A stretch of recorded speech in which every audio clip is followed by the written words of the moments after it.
Hi, welcome to the Essential Pedagogy Podcast.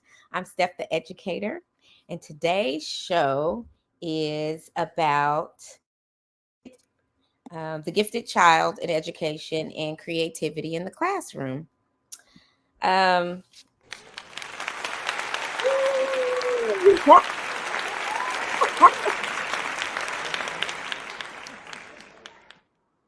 I want to talk to some people. There are probably a couple of listeners that have heard this podcast before and they follow me, and I'm very thankful. But there are some people that may have just stumbled upon this podcast, and I just want to reintroduce myself. Essential Pedagogy Podcast. Uh, I thought about creating this podcast. Oh, wow, it was in the throes of the pandemic, and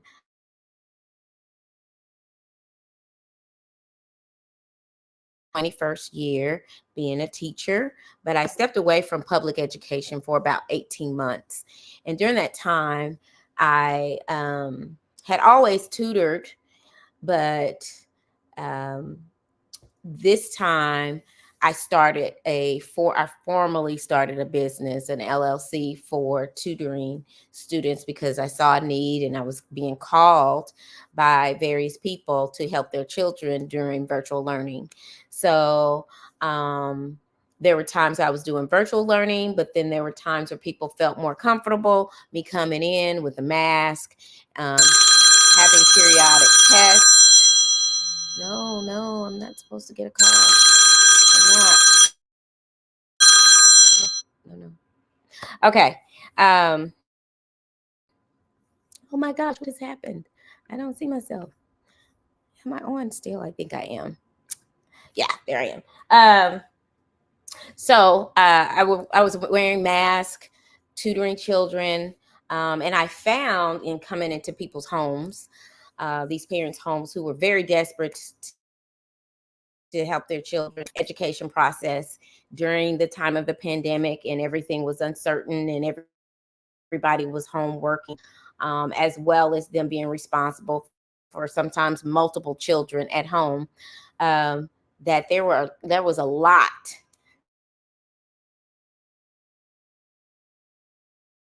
called teacher talk, but our acronyms, and everybody has acronyms based on their jobs, but I found that there was so much information because I'm a professional.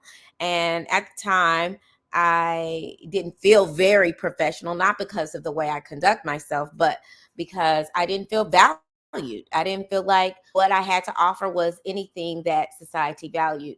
And I got a different perspective when I started tutoring full time.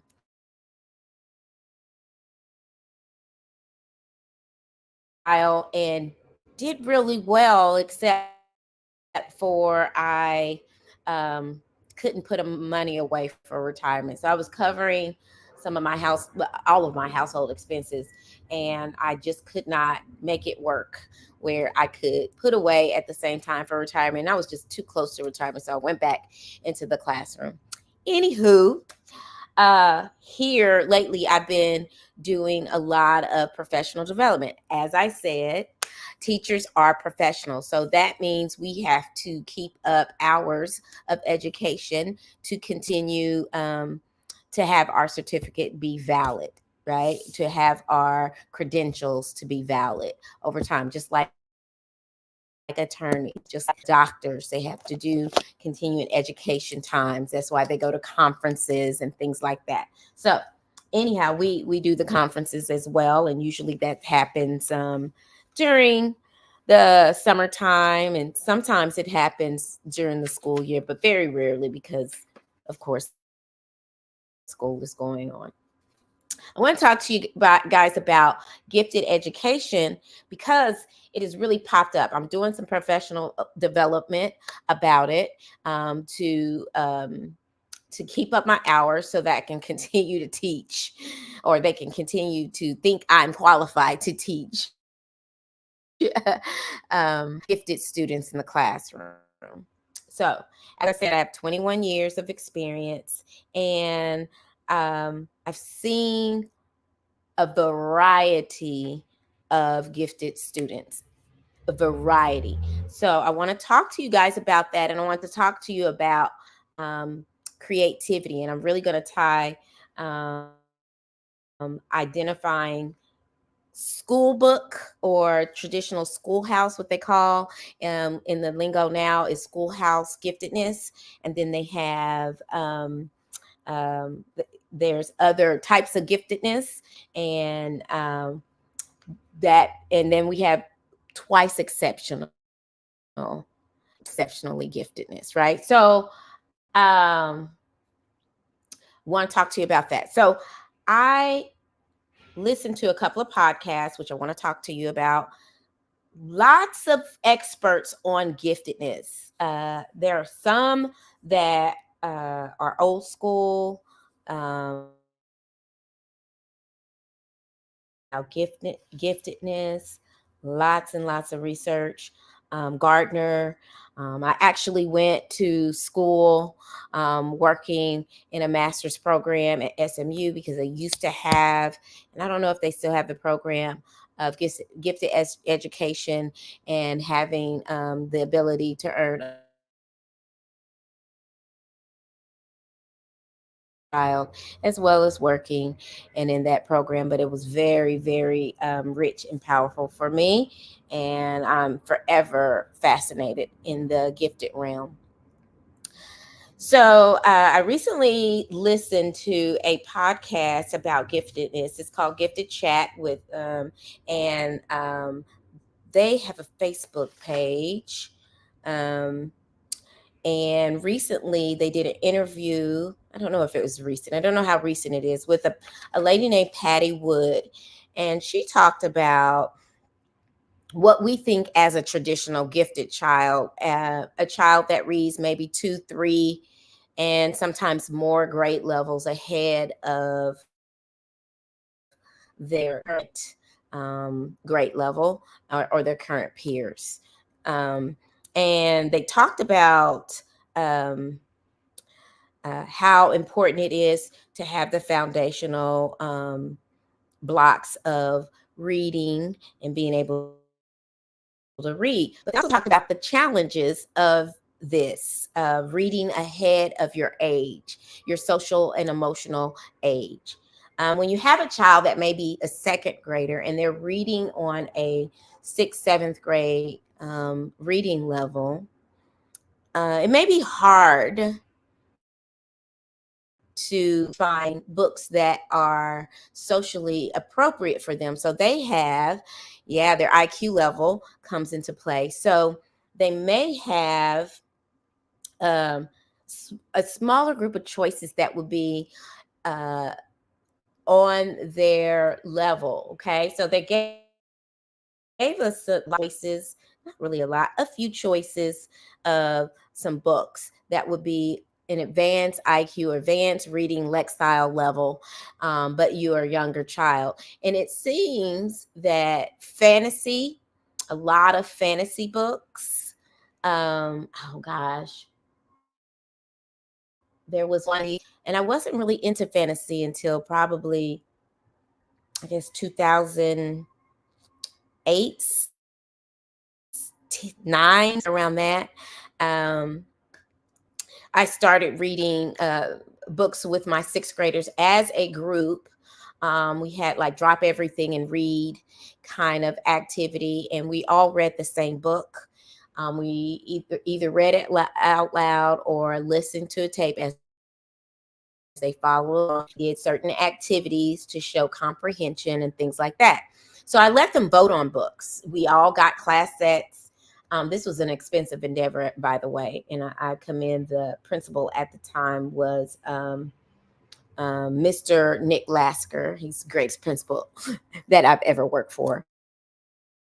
But I want to just talk to you about how we had whole group um, reading, and we would go to the library and pick a class set of books that we would read.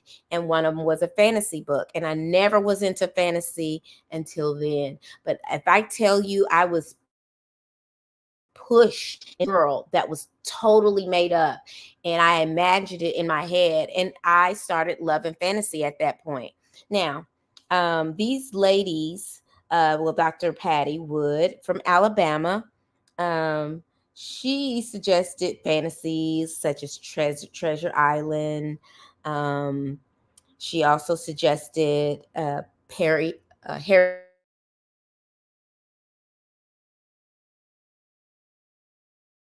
Potter, and there's so many children and precocious children who are into Harry Potter. If you think about it, Harry Potter is really written at an adult level, and there's so many preteens and 13, 14-year-olds who get into the Harry Potter series.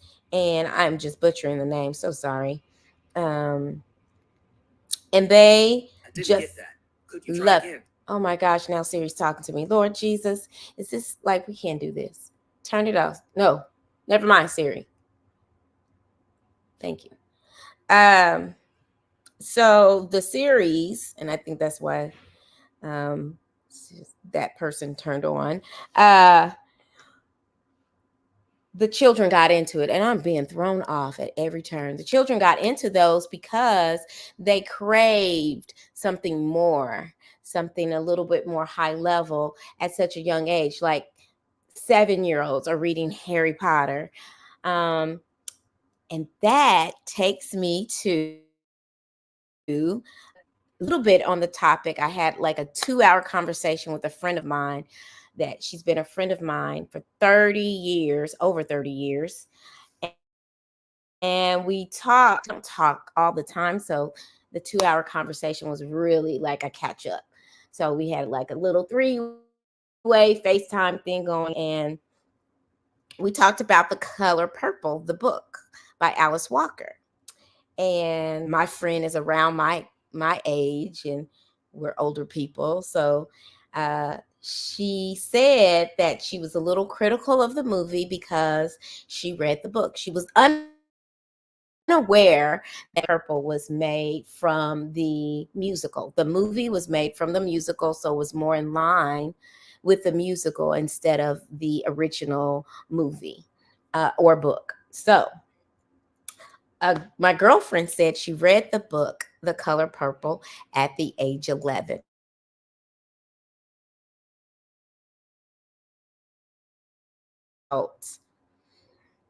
Whether it was inappropriate for her to read The Color Purple at a late age 11. Yes, 11. She read it. And we know what a lot of things was in that story. There was rape. There was can we say, I'm sorry, I don't know if we can say the R word. Well, there was violence. There was relationships that people may not trauma. Yeah, sexual trauma. Okay, yeah, great. There was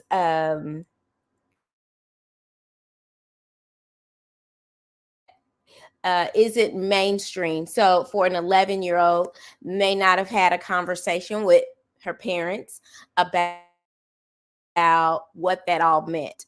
Okay. So we also talked about how I was reading books that was inappropriate, not because I was wanting to read anything risque, but I felt like at a young age, I was craving more. I was craving uh, bigger chapter books and just more intriguing stories, more in depth stories. And I hadn't really been introduced to like Edgar Allan Poe pole or at that time. So I was reading V.C. Andrews, Flowers in the Attic series, things like that. I was very curious, but not curious because I was wanting to know anything, inappropriate. I was just a curious child. And some of the other books were just a little finish them in a day, or it was just not as challenging. And so we talked about how some books weren't challenging for us, and we were reading a little inappropriate stuff, and we learned some things based off reading these books. So I found that there can story write that can lend itself more to the social emotional uh, uh, needs of a younger child, but have a higher lexile level, reading level, that is going to stimulate that child's mind. And that is a very big challenge. We got it wrong in the past. Our parents didn't talk to us. They didn't really, my mother didn't stop me. She didn't even know what I was reading, really. I'm sure my girlfriend's mother didn't know what she was reading. In fact, even though I was an educator, I was not.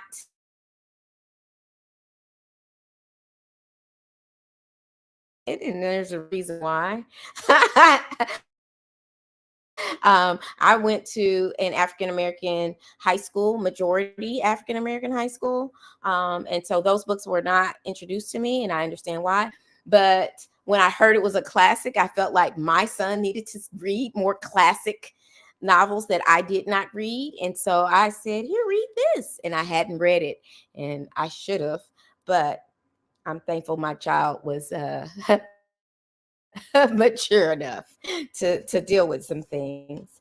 Anyway, that's a misstep I made big time. Want to talk to you about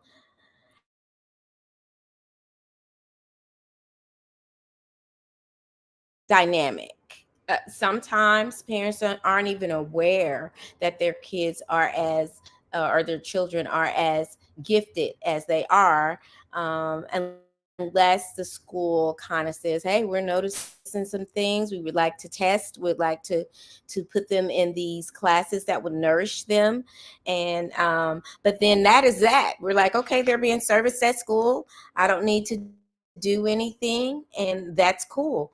But really, in this day and age, with the whole world being at a person's fingertip, at children's fingertips, we need to be really more involved with picking books, helping our students pick books that are going to be socially and emotionally appropriate and at their grade level, reading grade level.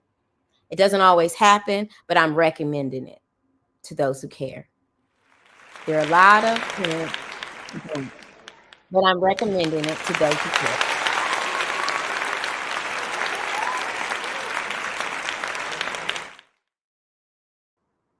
We come to the topic of creativity. Now, we talked about a little bit about schoolhouse giftedness, and then giftedness and behavior. That's what I was looking for earlier. So, giftedness in behavior is a giftedness that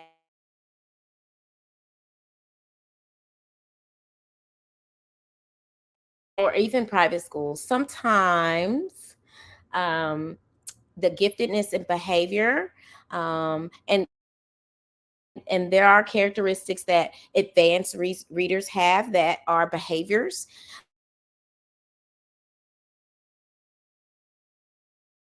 You are gifted in sports or in dance or in art, not necessarily advanced 2, 3, 5 grade levels ahead, but you're gifted in art, and you are hyper focused on art, or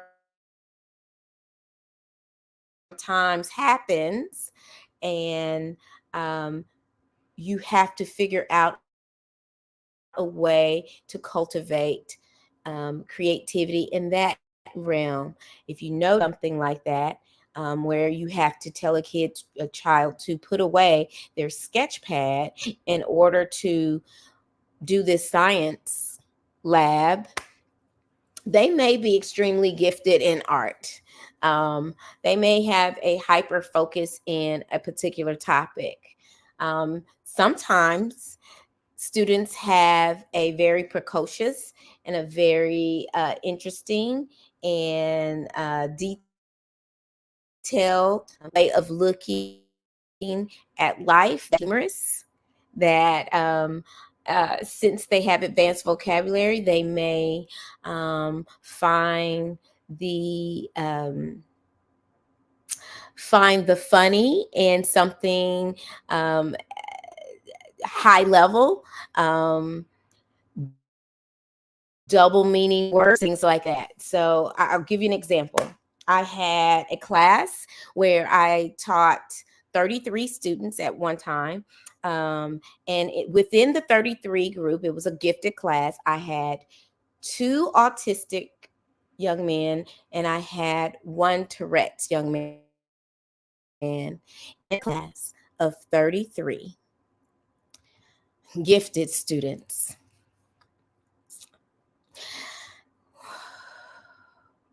So I think back at that time and I was full of energy. I'll just say that.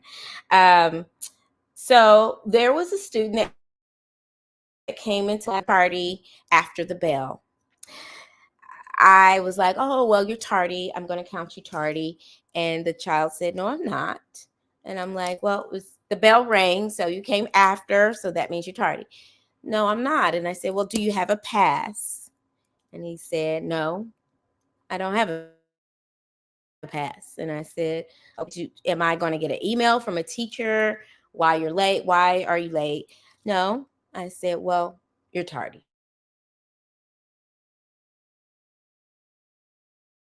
Us being adamant in saying, I'm not tardy. So I said, you know what? Just go sit down. Thank you. Go sit down. And I was standing next to one of the autistic kids students, and I said under my breath, but this child heard me. I said, "Ooh, oxymoron," and it was because he was saying the opposite of what was really happening, and I had a double meaning for the whole little little situation. And if I tell you that I never heard the autistic Asperger's, because that's on a different spectrum than some of the lower functioning autism he laughed so hard. And I don't know if you know anything about Asperger's, but a lot of Asperger's students find it hard to see humor sometimes, but it was very interesting. So this person was gifted. There is a such thing as twice exceptional. You can be ADHD, AD,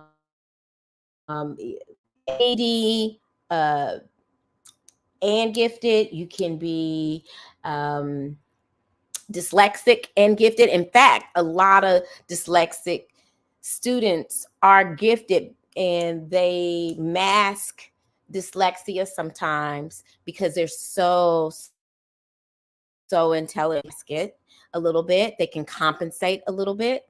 So it's very, very interesting. Creativity can and giftedness can be expressed in everything we do. And if you could be as smart as you want to, but creativity with intelligence will not add value to what people need in everyday life. This is what I mean.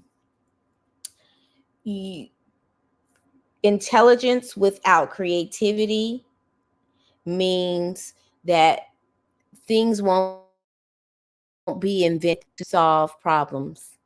Someone had to think outside the box and say, okay, I really wish I could take this cord out to my car and look for this tool, but I'm going to have to call you back because we used to have cords to our phones. So to and creative mind to come up with a concept of I want to just carry a phone wherever I go without a cord. So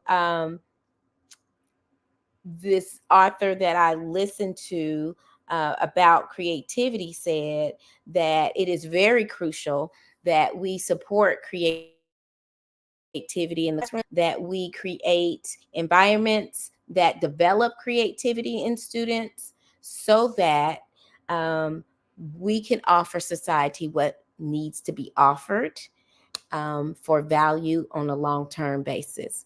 And I completely agree. Creativity important, um, and it's not always correlated with math or verbal um, uh, scores. So the correlation between creativity and verbal and math scores is about zero point 0.7.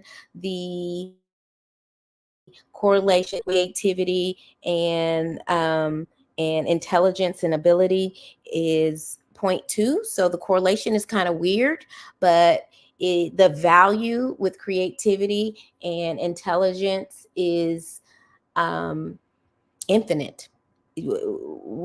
We just don't know the effects of not being, the true effects of not having any creativity and having intelligence. It's like a waste. It's like having I don't know, uh um like having, gosh, I'm trying to think of something. Oh, you have a potato pillar, but you only have berries. Like why is that? Like that's how necessary it is to have creativity matched with intelligence. What I found very fascinating about this person who talked about, I've been doing this professional development. He talked about how he was a science teacher, and my ears perked up because I'm a science teacher. And he said how in early science lessons, there were teachers, including himself, and made sure experiments worked exactly as planned, and produced and express explicitly for a specific outcome. And I remember doing that too. Now we have more inquiry, more try to find out. Let's see where this goes. Let's develop a hypothesis and see if it works. And if it doesn't, then we come up with a new hypothesis of some sort. That is the kind of experiments that we try to push along now, where before it was for a specific outcome. And he said something very interesting. He said that those kinds of lessons trains people to be technicians, while inquiry type of experiments trains people to be scientists. And I was like, ding, ding, ding, that's the moment right there. So we need more inquiry in the classroom. And with that inquiry comes frustrations. And it is okay for our students to feel frustrated. Everything is not going to be spelled out for them. Learning is sometimes, and I say this over and over again, uncomfortable, and that is just the way it is. Soon, another very, very important thing he said was, and I don't know who gives these creativity tests, but he said that creativity scores were on an upward trend from 1950s until the 1980s. And then we saw a trend of creativity scores going down. And there is some type of correlation with he named four things. why creativity has been stifled or decreased over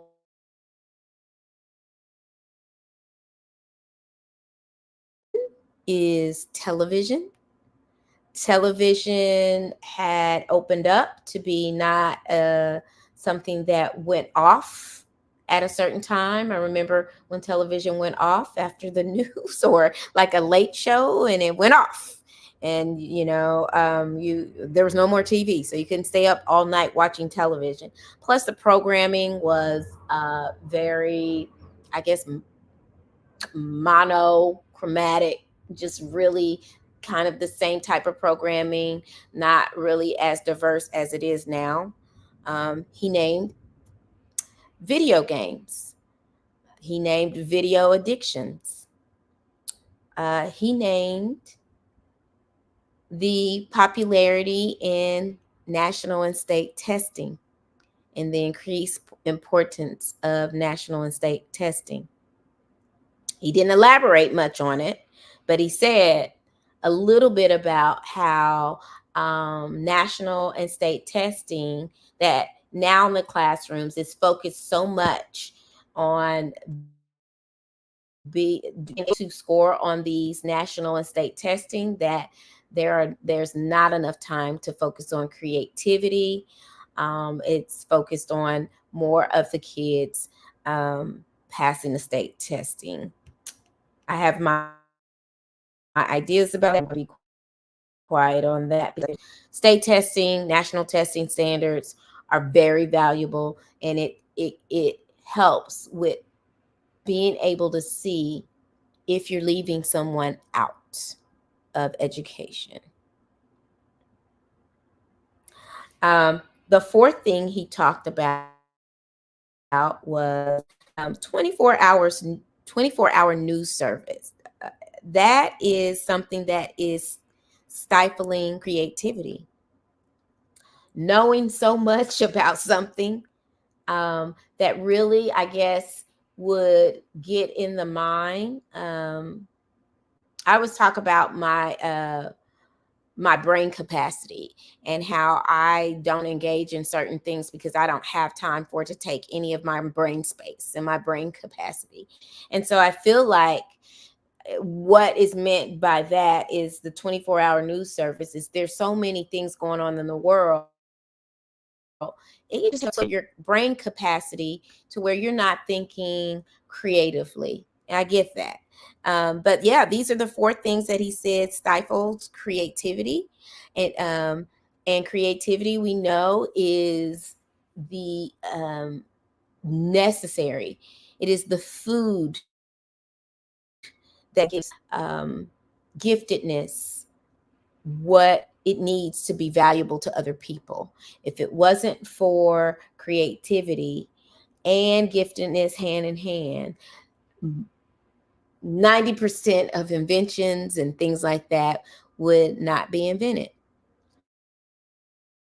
So just wanted to talk to you about that. I know it probably was a little much and a little granular, but I just wanted to give you some information about how creativity does not have to be what we call the house creativity. A child that reads 3, 4, 5, child genius, you know, child genius, if you will, right? It could be a child that is sometimes moderately interested in reading and moderately or above, just above moderate, scoring high, but haven't really discovered their true area of giftedness, but thinks creatively, and you see that through behaviors. Sarcasm. I talked to a little girl and I asked her what her favorite color was, and she said clear. Now, I feel like that's the entry point of giftedness. um, sarcasm, hyperbole, hyper interest in a particular area, high verbal skills. Sometimes students who suffer from dyslexia have very, very high vocabulary,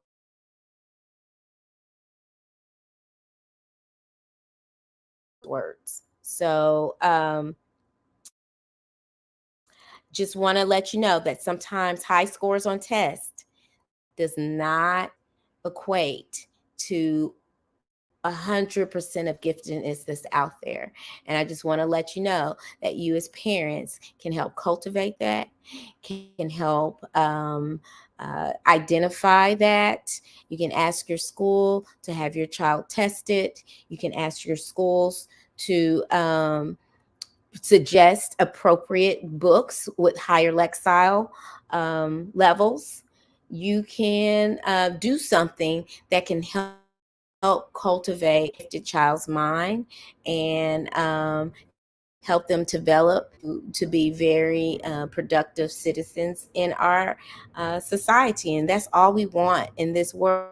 So for our children and our children's children to be very productive in today's society. And I appreciate you guys listening. Let me know if you have any questions because I am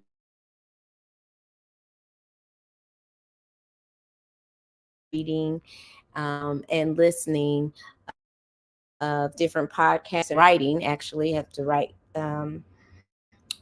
some reflections on these to go. So I thought it'd be interesting to share and to share some of my stories so that you can see if you can identify some of these things in your children or even in yourself. Who knew you were uniquely gifted and talented? So anyway, I will see you guys um, in 2 weeks, and I hope you have a wonderful, wonderful 2024. Thank you so much.